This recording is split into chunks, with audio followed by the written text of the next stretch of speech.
స్వప్న సాదృశ్య రీతిగా రచయింపబడిన యాత్రికుని ప్రయాణము మొదటి భాగము. ఈ లోకమను అరణ్యమందు నేను నడుచుచుండగా నేను గుహయున్న ఒక చోట దిగి అక్కడ నిద్రించుటకు పండుకొని నిద్రించి ఒక కలగంటిని. ఆ కలలో చినిగిన బట్టలు ధరించి తన ఇంటికి విముఖుడై ఉన్న ఒక మనుష్యుడు ఒక చోట నిలిచియుండుట చూచితిని. అతని చేతిలో ఒక పుస్తకము, అతని వీపున ఒక భారము ఉండెను. అతడు ఆ పుస్తకము తెరచి చదివెను. అతడు చదువుచున్నప్పుడు అతడు కన్నీరు విడుచుచు వణుకుచుండుట చూచితిని. అంతలో అతడు అది భరించలేక నేనేమి చేసేదనని ఏడ్చుచు బిగ్గరగా మొరపెట్టెను. ఆ స్థితిలో అతడు తన ఇంటికి వెళ్ళి తన భార్య, పిల్లలు తాను చింతించుటను చూడకూడదనుకొని చేతనైనంత మట్టుకు తనలో తాను దాన్ని దాచుకొనెను. అయినను అతనికి శ్రమ విస్తరించినందున బహుకాలము ఊరకుండలేకపోయాను. కాబట్టి అతడు తన భార్యకు, పిల్లలకు ఒక విచారము తెలియజేసి వారితో మాట్లాడ మొదలుపెట్టెను. ఎట్లనగా, ఓ నా ప్రియమైన భార్య, నేను కన్న నా పిల్లలారా, నన్ను అణిచివేయుచున్న చెడ్డ భారము వలన మీకు ప్రియుడైన నేను చెడిపోయి ఉన్నాను. అంతేకాదు, ఈ మన పట్టణము ఆకాశము నుండి దిగబోవు అగ్ని వలన నిశ్చయముగా కాల్చబడునని నేను వింటిని. ఈ భీకరమైన నాశనము నుండి మనము తప్పించుకొనుటకు రక్షణ మార్గము ఏదైనను మనకు కనబడితేనే గాని రక్షింపబడుదుము. లేని ఎడల ఆ నాశనమందు నేను, నా భార్యవైన నీవు, నాకు ప్రియులైన నా పిల్లలారా మీరును అలాగే నశించిపోదురు. కానీ అట్టి రక్షణ మార్గము ఇప్పటి వరకు నాకు కనబడలేదని చెప్పెను. అందుకతని బంధువులు మిక్కిలి ఆశ్చర్యపడిరి. ఎందుకనగా అతడు తమతో చెప్పినది నిజమని వారు నమ్మలేదు గాని అతనికి ఏదో తలతిక్క పట్టినదనుకొనిరి. ప్రొద్దుగుంకెను గాని నిద్ర వలన అతడికి తిక్కపోవునేమో అని తలంచి తడువు చేయక అతని పరుండబెట్టిరి. అయినను పగటివలే రాత్రి కూడా అతడు బాధపడి నిద్రమాని నిట్టూర్పులను కన్నీరును విడుచుచు రాత్రి అంతయు గడిపెను.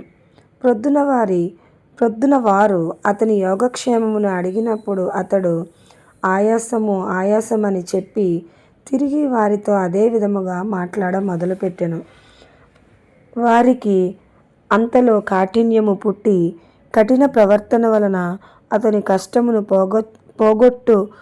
పోగొట్టవచ్చుననుకొని కొన్నిసార్లు అతని అపహసించి, కొన్నిసార్లు అతని గద్దించి, మరి కొన్నిసార్లు అతనిని పూర్తిగా నిర్లక్ష్యము చేసెడివారు. అందుచేత అతడు వారి మీద కనికరపడి వారి కొరకు దేవుని ప్రార్థించుటకును తన దౌర్భాగ్యమునకు దుఃఖించుటకును తన గదిలోనికి ఒంటరిగా వెళ్ళెడివాడు. మరియు అతడు కొన్నిసార్లు పొలములలో ఒంటరిగా తిరుగుచు కొంతసేపు పుస్తక పఠనము, కొంతసేపు దేవునికి ప్రార్థించుచుండెడివాడు. ఆ విధముగా అతడు కొన్ని దినములు తన సమయమును గడిపెను. ఒకనాడు అతడు బయట పొలములో నడుచుచు తన వాడుక చొప్పున తన పుస్తకమును చదువుచు మిక్కిలి వ్యాకుల పడుచుండుట చూచితిని. అతడు కొంచెము చదివి రక్షింపబడుటకు నేనేమి చేయవలెను అనుచు మునిపటి వలె ఎలుగెత్తి ఏడ్చెను. మరియు అతడు పరిగెత్తవలనని ఉన్నట్లు ఇటు అటు చూచుచుండెను. కానీ ఎలాగున వెళ్ళవలెనో అది అతనికి తెలియనందున అక్కడనే అతడు నిలిచియుండుట చూచితిని. అంతలో సువార్తికుడను ఒక మనుష్యుడు అతని యొద్దకు వచ్చుట చూచితిని. ఆయన అతని చూచి, నీవెందుకు ఏడ్చుచున్నావని అడిగెను. అందుకు అతడు, అయ్యా, నేను చావవలననియు ఆ తరువాత న్యాయ విమర్శకు రావలననియు తీర్పు అయినదని నా చేతిలో ఉన్న ఈ పుస్తకము వలన నాకు బోధపడినది. చచ్చుటకు నాకు మనస్సు లేదు. అట్లనే న్యాయ విమర్శకు నిలువలేనని ఉత్తరమిచ్చెను. అప్పుడు సువార్తికుడు, ఈ బ్రతుకులో విస్తారమైన చేటులున్నవి. చనిపోవుటకు నీకెందుచేత ఇష్టము లేదని అడిగాను. అందుకు ఆ మనుష్యుడు, నా వీపునున్న ఈ భారము సమాధి కంటే క్రిందికి నన్ను అణుచుననియు నేను అగ్నిగుండములో పడుదుననియు తలంచి భయపడుచున్నాను గనుక చనిపోవుట నాకు ఇష్టము లేదు. అయ్యా, నేను ఖైదులోనికి వెళ్ళుటకు సిద్ధముగా ఉండకపోతే విమర్శకును ఆ తరువాత వధింపబడు స్థానమునకును వెళ్ళుటకు సిద్ధముగా ఉండను గదా. అట్టి తలంపులు పుట్టి ఏడ్చుచున్నానని ఉత్తరమిచ్చెను. అందుకు సువార్తికుడు, నీ స్థితి అట్టిదైతే నీవెందుకు ఊరక నిలిచియున్నావని అడిగెను. అందుకు అతడు, నేనెక్కడికి వెళ్ళవలనో అది నాకు తెలియనందున నిలిచియున్నానని చెప్పెను. అప్పుడు ఆయన ఒక తోలు చుట్టను అతనికిచ్చెను. దానిలో రాబో ఉగ్రతను తప్పించుకొనుటకు పారిపొమ్మని వ్రాయబడి ఉండెను. అప్పుడు ఆ మనుష్యుడు దాన్ని చదివి అత్యాసక్తితో సువార్తికుని చూచి, నేనెక్కడికి పారిపోవలను అని అడిగాను. అందుకు సువార్తికుడు బహు విశాలమైన మైదానమును తన వ్రేలితో చూపి, అల్లదిగో ఆ దిడ్డిగుమ్ము చూచితివా అని పలికినప్పుడు ఆ మనుష్యుడు లేదని చెప్పెను. అప్పుడు ఆయన, ప్రకాశమానమైన ఆ వెలుగు నీకు కనబడుచుండెనా అనినప్పుడు అతడు, అది నాకు కనబడుచున్నట్టు ఉన్నదనెను. అప్పుడు సువార్తికుడు, ఆ వెలుగునని దృష్టి కేంద్రీకరించి దానివైపు తిన్నగా వెళ్ళుము. ఆ గుమ్మము నీకు కనబడును. దాని నీవు తట్టినంతలో నీవు ఏమి చేయవలనో అది నీకు తెలుపబడునని చెప్పెను. అప్పుడు నా స్వప్నమందు ఆ మనుష్యుడు పరిగెత్తనారంభించుట చూచితిని. అయితే అతడు తన గడప నుండి దూరముగా పరిగెత్తక ముందే అతని భార్య పిల్లలు అతడిని చూచి వెనుతిరిగి రమ్మని కేకలు వేయుచు అతని పిలుచుచుండిరి. అయినను ఆ మనుష్యుడు తన చెవులలో వ్రేళ్లు పెట్టుకొని, జీవము జీవము నిత్య జీవమని కేకలు వేయుచు పరిగెత్తుకొని పోయెను. మరియు అతడు వెనుక తట్టు తిరిగి చూడక ఆ విశాలమైన మైదానము మధ్యనబడి పారిపోవుచుండగా అతని పొరుగువారు అతడు పరిగెత్తుటను చూచుటకు తమ ఇండ్ల నుండి బయటకు వచ్చిరి. అతడు పరిగెత్తుచుండగా కొందరు అపహాస్యము చేసిరి, మరికొందరు బెదిరించిరి, మరికొందరు వెనుతిరిగి రమ్మని అతని వెనుక కేకలు వేసిరి. అలాగు చేసిన వారిలో ఇద్దరు బలవంతముగానైనను అతని వెనుక త్రిప్పి తెచ్చుటకు నిశ్చయించుకొనిరి. వారిలో ఒకని పేరు మొండి, రెండవ వాని పేరు మెత్తన. అప్పటికే ఆ మనుష్యుడు వారి యొద్ద నుండి దూరముగా వెళ్ళిపోయెను. అయినప్పటికీ వారు అతనిని తరుమవలెనని వెళ్ళిరి. వారు అలాగున చేసి కొంతసేపటికి అతని కలుసుకొనిరి. అప్పుడు ఆ మనుష్యుడు, స్నేహితులారా, మీరెందుకు వచ్చితిరని అడిగాను. అందుకు వారు, మాతో తిరిగి రావాలని నీకు బోధించటకే అని పలికిరి. కానీ అతడు అది అసాధ్యమని వారితో చెప్పి, మీరు నివసించు పట్టణంలో నేనును పుట్టితిని. అయితేనేమి, అది నాశనమయ్యే పట్టణము. అది నాశనమగునని నాకు తేటగా కనబడుచున్నది. అక్కడ మీ జీవితకాలము గడిపితే మీరును చనిపోయి సమాధి కంటే దిగువగా అగ్ని గంధకములతో మండు స్థలములో పడుదురు. కాబట్టి నా మంచి స్నేహితులారా, మీరును నాకు సహకరించి నాతో కూడా రండని వారితో చెప్పెను. అందుకు మొండివాడు, ఏమిటి, ఇచ్చటి మా స్నేహితులను మా సుఖములను విడిచి రమ్మనెదవా అని పలికెను. క్రైస్తవుడనబడిన ఆ మనుష్యుడు, అవును, ఎందుకనగా మన పట్టణంలోనివి యావత్తును నేను అనుభవించ కోరు వాటితో పోల్చిన ఎడల కొంచెముతోనైనను సరితూగవు. మీరు నాతో వచ్చి దాని చేసిన ఎడల నా వలె మీకును దాని అనుభవము కలుగును. నేను వెళ్ళుచున్న స్థలమందు అందరికీ కావలసిన దానికంటే మిక్కిలి సమృద్ధి కలుగును. మీరు వచ్చి నా మాటలు శోధించురని వారితో చెప్పెను. అందుకు మొండివాడు, నీవు వెతుకునవి ఏవి? వాటిని పొందుటకు ఇహలోకమంతయు విడుచుచున్నావు గదా, ఆ పదార్థమేమిటో? క్రైస్తవుడు, చెడనిది, నిర్మలమైనది, వాడబారనిదియునైన స్వాస్యమును వెతుకుచున్నాను. అది ఆకాశమందు ఉంచబడి అక్కడ భద్రము చేయబడి ఉన్నది. దానిని జాగ్రత్తగా వెతుకువానికి నిర్ణయ కాలమందు అది ఇయ్యబడును. మీకిష్టమైతే నా పుస్తకము చదివి అది వాస్తవమని తెలుసుకొనవచ్చును. మొండివాడు, ఛీ, నీ పుస్తకము మాకెందుకు? మాతో నీవు తిరిగి వచ్చేదవా లేదా అని పలికెను. క్రైస్తవుడు, నేనా? రాను, నేను నాగలి చేత పట్టుకొని ఉన్నానని క్రైస్తవుడు పలికెను. మొండివాడు, అలాగైతే నా పొరుగువాడవైన మెత్తనయ్య, ఇతని విడిచి తిరిగి ఇంటికి వెళ్ళుదము రమ్ము. పిచ్చివారిది ఒక చట్టము, వీరికి ఏదైనాను ఒక వెర్రి యోచన కలిగిన తరువాత కారణము చెప్పగల 7 కంటే తమ దృష్టికి తామే బుద్ధి గలవారమని అందురు.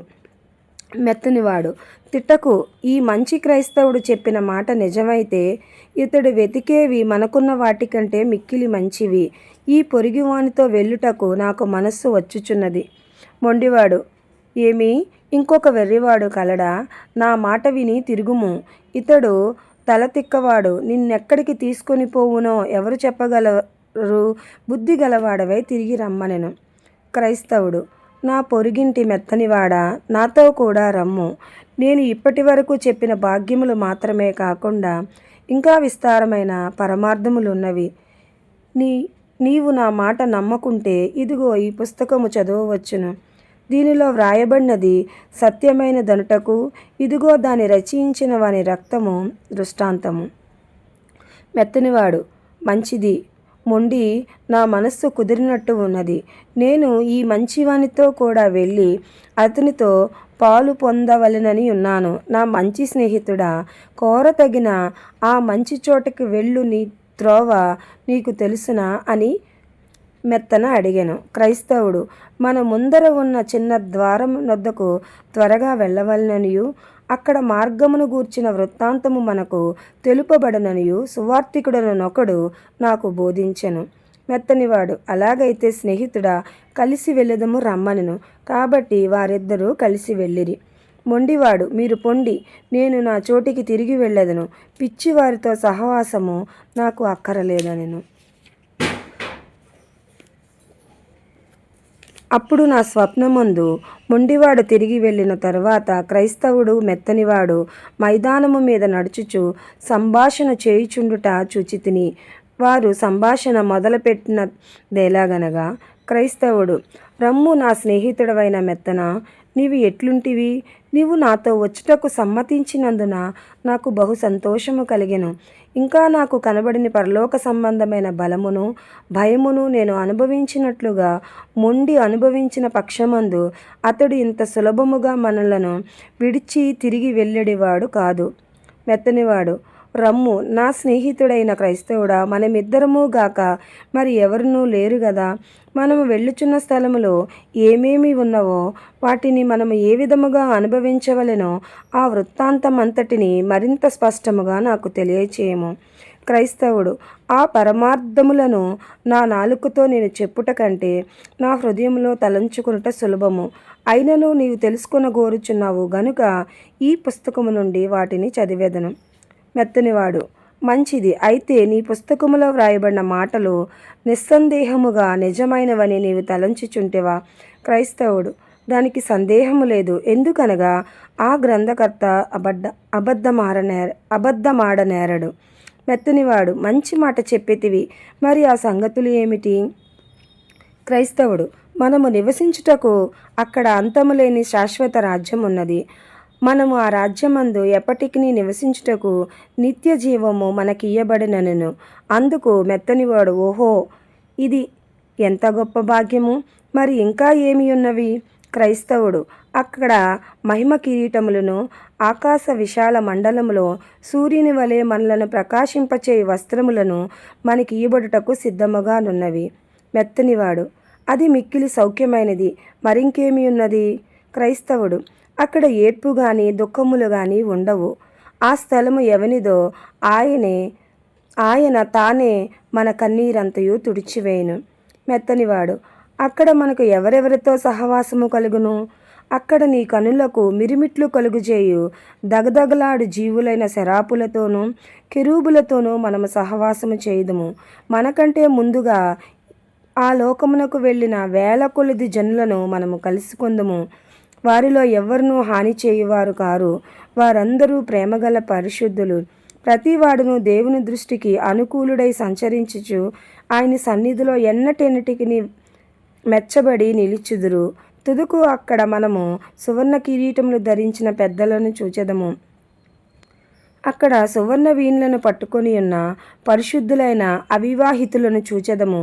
మరియు దేవుని మీద ఉంచిన భక్తి ప్రేమల నిమిత్తము లోకుల చేత ముక్కలుగా కోయబడినవారు, మంటలలో కాల్చబడినవారు, మృగముల చేత తినబడినవారు, సముద్రములో ముంచబడి చచ్చిన వారును క్షేమముగా ఉండి వస్త్రము వలె అమరత్వమును ధరించియుండుట చూచెదమని పలికినప్పుడు మెత్తనివాడు, దీనిని వినుట మిక్కిలి మనోహరముగానున్నది. అయితే మనకు వాటి అనుభవం కలుగునా?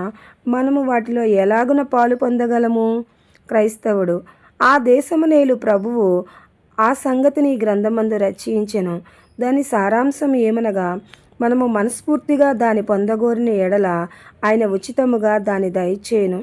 మెత్తనివాడు, మంచిది చెలికాడా, ఈ సంగతులను వినుట వల్ల నాకు బహు సంతోషము కలుగుచున్నది. త్వరగా పోదము రమ్ము. క్రైస్తవుడు, నా వీపు మీదనున్న ఈ భారం వలన కోరినంత త్వరగా నేను నడవలేను. ఆ సంభాషణ ముగిసిన తరువాత నా కలలో నేను చూచినది ఏమనగా, వారు ఆ మైదానము మధ్య గల మిక్కిలి జిగటగల బురదగుంట యొద్దకు చేరిరి. అజాగ్రత్తగా నుండుట వల్ల వారిద్దరూ ఆ బురదగుంటలో అకస్మాత్తుగా పడిరి. ఆ బురదగుంట పేరు కందు. అందులో వారు కొంతసేపు తొక్కిసలాడి దాని బురద వలన మిక్కిలి మలినపడిరి. అంతేకాదు, క్రైస్తవుడు తన వీపునున్న భారము వలన ఊబిలో దిగబడిపోవనారంభించెను. అప్పుడు మెత్తనివాడు, ఏమి క్రైస్తవుడా, ఇప్పుడు ఎక్కడ ఉన్నావు అనెను. క్రైస్తవుడు, నిజముగా నాకును అదే తెలియదని క్రైస్తవుడు ఉత్తరమిచ్చెను. కాబట్టి మెత్తనివాడు కోపము తెచ్చుకొని తన చెలికానితో చిరాకుగా పలికినది ఏమనగా, మెత్తనివాడు, నీవు ఇప్పటి వరకు నాతో చెప్పిన సౌఖ్యం ఇదేనా? ప్రయాణారంభమందే ఇంత దుర్గతి మనకు సంభవించిన ఎడల మన ప్రయాణము కొనసాగు పర్యంతము మనకు ఏ కీడులు కలుగునో నేను ప్రాణంతో తప్పించుకుంటే చాలును. నీవే ఆ దివ్య దేశమును స్వాధీనపరుచుకొనము. అది నాకు అక్కర్లేదని పలికి 2-3 సార్లు తనకు తానే గట్టిగా తనను లాగుకొని తన ఇంటి వైపునున్న ఒడ్డుకు ఊబిలో నుండి తప్పించుకొని పోయి తన త్రోవను వెళ్ళెను. గనుక క్రైస్తవుడు ఆ మీదట అతని చూడలేదు. కాగా క్రైస్తవుడు ఆ బురదగుంటలో ఒంటరిగా త్రొక్కిసలాడుకొనుటకు విడవబడెను. అయినను అతడు తన ఇంటికి అవతలి వైపు గల అనగా దిడ్డిగుమ్మం తట్టున నున్న గట్టునే చేరుటకు కష్టపడి ప్రయత్నము చేసెను గాని తన వీపునున్న భారము వలన బహు ప్రయాసముగా ఉన్నందున అతడు ఒడ్డుకెక్కి తప్పించుకొనలేకపోయెను. అలాగుండగా నా కలలో సహాయుడని పేరుగల ఒక మనుష్యుడు అతని యొద్దకు వచ్చుట చూచితిని. ఆయన, నీవు ఇక్కడ ఏమి చేయుచున్నావని అతనిని అడిగినందుకు క్రైస్తవుడు, అయ్యా, రాబోవుచున్న ఉగ్రతను తప్పించుకొనుటకు సువార్తికుడను ఒక మనుష్యుడు ఈ మార్గమున వెళ్ళవలనని నాకు బోధించి, అదిగో ఆ గుమ్మమునొద్దకు వెళ్ళుమని చెప్పెను. నేను అక్కడికి వెళ్ళుచుండగా ఇదిగో దీనిలో పడ్డానెను. సహాయుడు, మెట్లు ఉన్నవి గదా, వాటి కొరకు నీవు ఎందుకు చూడలేదు? క్రైస్తవుడు, భయము నన్ను భీకరముగా తరిమినందున నేను వేరొక త్రోవను పారిపోయి దీనిలో పడితిని. సహాయుడు, నీ చెయ్యి నాకు ఇమ్మనెను. అతడు తన చెయ్యి చాపి అందించగా వెంటనే సహాయుడు క్రైస్తవుని పైకి లాగి గట్టి భూమి మీద అతన్ని నిలువబెట్టి, నీ త్రోవను నీవు వెళ్ళుమని సెలవిచ్చెను.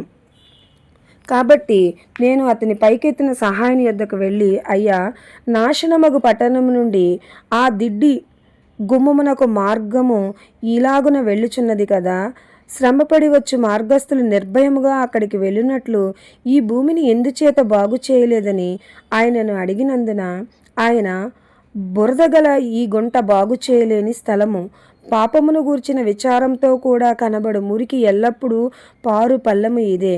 అందుచేత అది విషాదమగు బురదగుంట అనబడును. ఎట్లనగా పాపజ్ఞాప్తి కలిగి ఒకడు తన దుర్గతిని తలంచినప్పుడు ఇంకా వాని ఆత్మలో విస్తార భయములు, సందేహములు, మనస్సును నిరుత్సాహపరచు తలంపులు పుట్టును.